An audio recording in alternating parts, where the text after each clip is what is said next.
हठिया न सिंधुरा महंग भये बाबा, चुनरी भई अनमोल जी। तेहरे सिंधुरवा के कारण बाबा, छूटी जई है देश तोहार जी। तेहरे सिंधुरवा के कारण बाबा, छूटी जई है देश तोहार जी।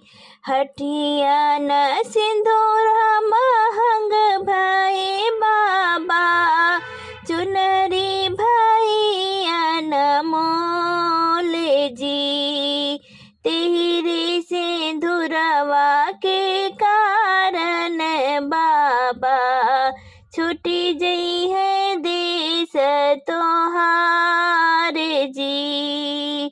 बाबा जे दिहले है अनधन सोनवा, मैया जे लहंगा पटोर जी।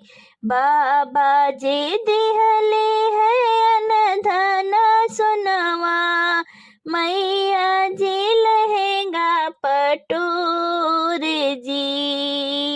भैया जे दिहले है चढ़ने को घोड़वा, भाऊजी तो आपन सोहाग जी।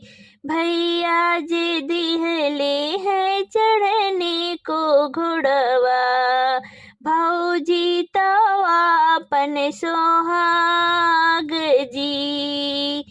बाबा सोनवा माया नवा दीना पहिनब, फटी जई है लहंगा पटोर जी।